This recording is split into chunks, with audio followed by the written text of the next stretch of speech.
Since your tummy is empty after giving birth, you should be able to do the housework, right? When I returned home after giving birth to triplets, I found out our home had turned into a hole.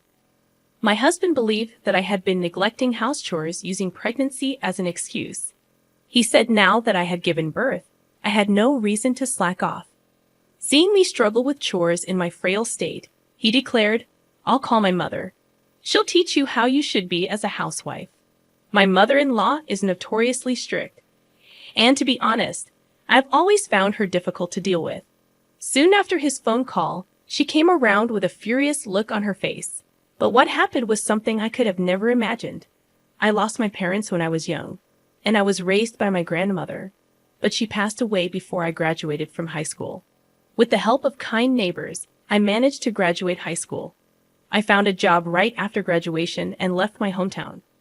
I had no choice but to sell my grandmother's house, so I no longer have a home to go back to. Fortunately, the people I worked with were very nice to me, and I met someone who I wanted to be married to.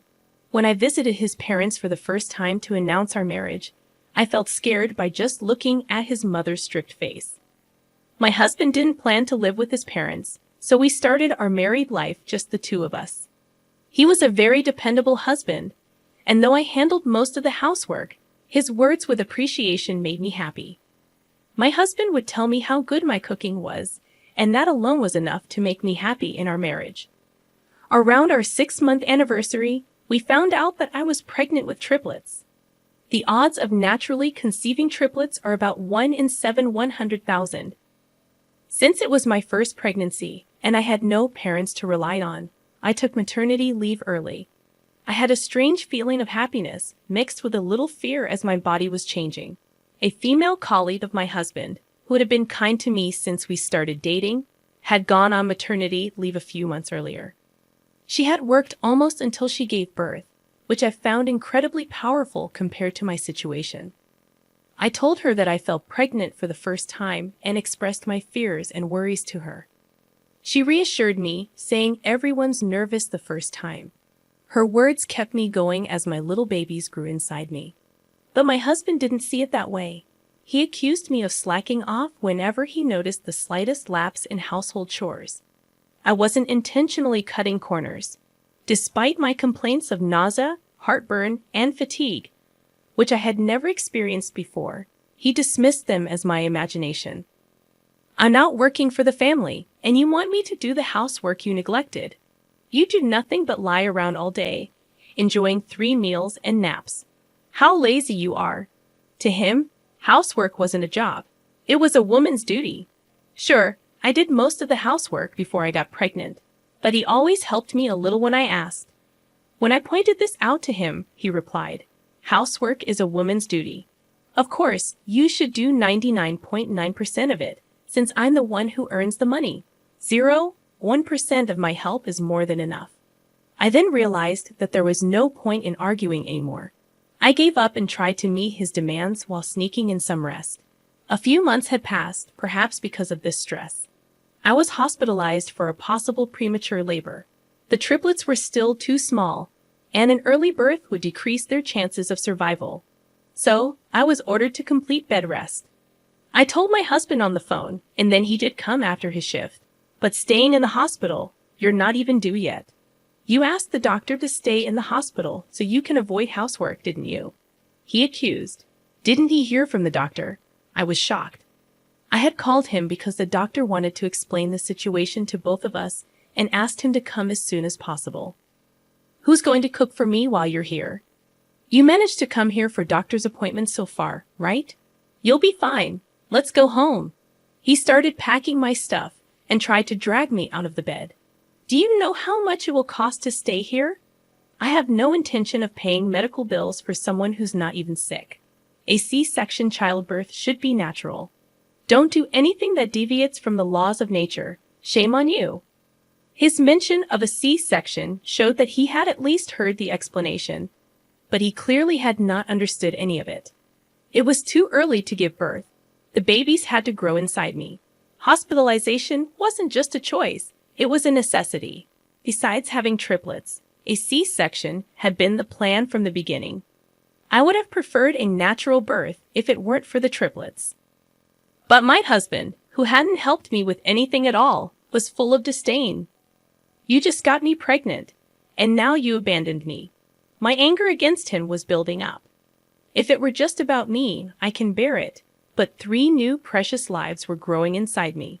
I'd do anything to protect them. But no matter how I tried to explain, my husband wouldn't listen. And from the anger, I started struggling to breathe. That's when a midwife rushed into the room. My husband was kicked out of the room, and I could hear him getting scolded. This was a matter of life and death, and his behavior was dangerously close to being reportable. Other pregnant women were so disturbed by him. They complained to him. After that, he behaved himself in the hospital. With one problem less, I thought I could focus on the babies. But I had to have a C-section soon, even though it was a little early for them. My biggest concern was whether they would be born healthy. But to my relief, the triplets were strong and healthy, happy babies. However, because they were born prematurely, they needed to stay in the hospital for a while. Even though my stay was longer compared to natural birth, I was discharged before my babies. When I got home, still feeling weak, I found out that the house had turned into a hole. You're the one who got away from housework for such a long time, so it's not my fault. But since you're back home now, hurry up, clean the house, and cook something for me. It was obvious that while I was in the hospital, he hadn't done anything around the house at all. Instead of washing clothes, he seemed to have just bought new ones and piled them up. I could tell if he was ordering food or buying takeout every night by the dirty food boxes or containers of rotten leftovers all over the place. The awful smell was undoubtedly from all this mess. There was no way I could clean up all this mess in a day or two, and I stood there stunned. You slimmed down around the belly. Should be easier to move around, right? So don't just stand there and get to work. He never visited me when I was hospitalized and didn't even come to pick me up. I was foolish enough to have a little hope that he might welcome me back home. In reality, I should never have expected anything from him. I was still not in the best condition after the delivery, yet I started cleaning up little by little, taking breaks in between. But whenever I was resting, he would find me and say, "Don't slack off, get up, and start cooking. Don't you understand that I should be the priority?" No matter how I tried to explain my situation, he just saw it as an excuse to slack off. I also had to visit the triplets in the hospital and pump milk. I couldn't just clean all the time. He demanded home-cooked meals, but the kitchen was filthy with a pile of garbage. I didn't think it was a good idea to prepare food in such condition, so I resorted to buying pre-cooked meals. I managed to go shopping, but I wasn't recovered enough to cook from scratch. So picking different pre-cooked meals each day was all I could manage. The regret of not being able to carry the triplets to full term haunted me, keeping me awake at night. I think that too contributed to my slow recovery. I begged my husband to take it easy on me, warning him that at this rate, I might end up back in the hospital, but in a different way. But he sternly refused, saying, "I won't accept any more hospital stays just because you want to avoid housework." I continued to sneak in breaks while doing chores. Eventually, I reached my limit and fell asleep without noticing his return. Sleeping instead of greeting me when I returned from work. What a life you have. Do you realize who you owe your livelihood to? You need to be re-educated as a wife. I'll tell my mother about your laziness and have her set you straight. He said that and called his mother right in front of me. He told her, I checked myself into the hospital just to avoid housework and to try to slack off using postpartum as an excuse. He would say his mother was strict with discipline. The memories of her scolding him as a child were still vivid in his mind.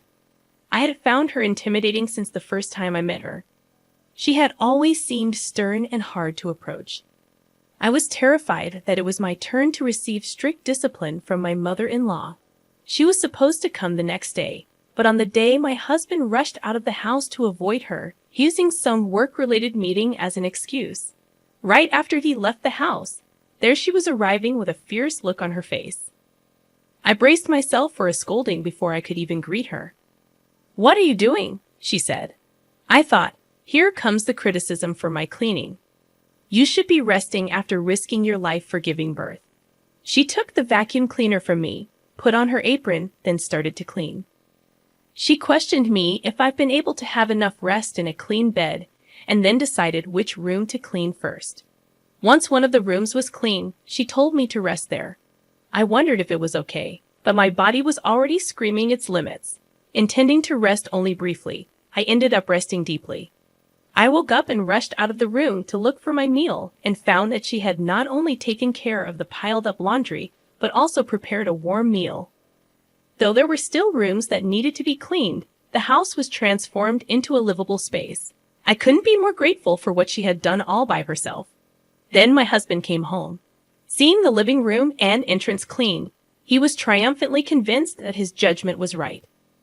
My mom really did a good job teaching my lazy wife a lesson. I guess I've been too lenient with my wife. I'll learn from you and start being strict with her, he exclaimed. He saw the warm and appetizing meal. He started eating by himself. Suddenly, my mill snatched the meal from him and took the fork out of his hand. Who said you could eat? Get down on the floor, she commanded with an undeniable force, making my husband jump out of his chair and kneel on the floor. She asked him what the hell he had done to his own wife. She said to him, "Childbirth is a life-threatening event, and you, instead of caring for your wife who went through it, made her do household chores. I did not raise such a worthless son. How on earth could you think she stayed in the hospital just to escape housework? You disregard the value of life too much, like a monster wearing human skin. Don't you know what a C-section is? It's surgery where the abdomen is cut open. How dare you leave the house so dirty and do nothing about it while your wife needed to rest in a clean environment?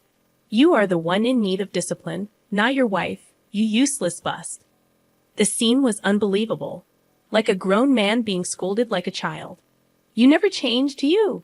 You take the opinions of others at face value, and when corrected, you become stubborn and refuse to listen. Your father now acts more responsibly, you foolish son, she continued. She questioned him why he mistreated his postpartum wife, and my husband confessed. He was influenced by a male colleague. He was told that women use pregnancy as a weapon to become bold and impudent. Pregnant women slack off on household chores using morning sickness as an excuse and opt for easy childbirth using the baby as a reason. They would conveniently control the men because the men don't know any better. She was infuriated to find out that her son believed such an absurd story, and he had been oppressing me. I was worried that her blood pressure would rise so high and cause a stroke. He was unable to retort, just shriveled up. My mill had offered to help with postpartum care, but my husband declined, saying he would take care of me, which she initially admired as his growth. However, the reality was the opposite, and she apologized to me for not visiting, having trusted her words. I felt touched knowing she had been so concerned about me. My mill was strict but very sensible. She said that anyone who spreads falsehoods is no good colleague at all. She told him off not to believe such people. He optimistically said, as for that colleague, he was away on a business trip for a while, so there was no need to worry about it anymore. I doubted whether he truly understood, and my mill seemed to share my skepticism. She was looking down at him doubtfully. After this incident, my husband became more cooperative, and my health improved. Eventually, I was able to manage grocery shopping after visiting the triplets at the hospital. My mill still regularly came over to help and left pre-cooked meals that could be stored for later. I felt so grateful for her kindness. When the triplets came home from the hospital, she visited almost every day, reminding my husband of the importance of family. Initially, he refused to change diapers, but fearing my mill's wrath, he reluctantly started helping. He would attentively care for the children in her presence, but once she left, he would cease doing anything. His attitude became apparent even without her watching, leading him to busily search the house for hidden cameras. It was obvious to her anyway by just watching him changing diapers. However, the once tiny triplets grew up fast. Eventually, my husband gave in and only helped with diapers and feeding. Until the triplets started one for nighttime crying, he claimed he had work the next day, used earplugs, and went to sleep. This left me feeling like being a single mom. Then one day, he casually remarked, "The triplets are 1 year old now. You can handle them alone, right? The hardest part is still to come." Had he been influenced again by that same colleague? Upon further conversation, he mentioned that his female colleague who had returned from maternity leave said childcare became easier once the child turned 1. It was the same colleague who had encouraged me during my anxious first pregnancy. Would you really say something so careless? So now that you've been slacking on housework for so long, time to go full throttle. Child care and housework are women's jobs, not for men. By the way, when are you going back to work? I didn't plan to have 3 babies. I can't feed them by myself. With these words, I was certain the colleague who had been away on business had returned and filled my husband's head with more falsehoods. He would leave his clothes around and never clean up after meals. He seemed to have regressed to the days when he expected everything to be done for him. Bath, meals, tea, with 3 toddlers moving around. I couldn't manage all the housework. I claimed that if he wanted the housework done, he needed to participate in childcare. But as I expected, he labeled it as an excuse for slacking. Moreover, his lack of interest in the children, he often left dangerous items like razors within their reach.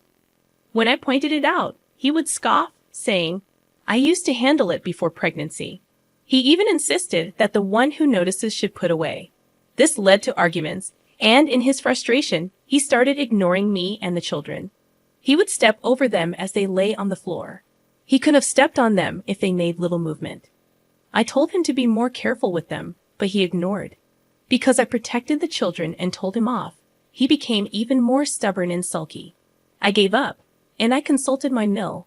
The next morning, she came over, woke up my still sleeping husband, and took him back to her place. A few days later, they returned, and my husband looked drained. I could tell he had undergone intense re-education. He kneeled before me, half crying, apologizing. He looked quite shocked and exhausted from being scolded and beaten back by his mother. The shock seemed to stem mainly from being lectured at work about his complaints. Angry at being scolded by his mother, he had vented at the office about what a terrible wife I was. The recently returned female colleague, hearing his complaints, asked, "Triplets?" When my husband nodded, she erupted in fury. I said child care gets a bit easier at 1 year old for 1 child, not triplets. How can you leave your wife alone with 3 babies? What kind of father are you? She told him off. Even the other men in the office were astonished. It's a miracle she hasn't divorced you yet. The issue escalated, and his boss also reprimanded him severely. Rumors had spread that he was abusive towards me and the children. At the same time, the male colleague who had misled him was being fired for inappropriate behavior towards female colleagues. He had claimed to be on a business trip, but it was just a cover for dealing with his divorce. Upon returning, he was faced with a complaint filed against him, leading to police involvement. My husband, realizing the gravity of the situation after his boss declared an investigation into these rumors, finally felt a sense of crisis.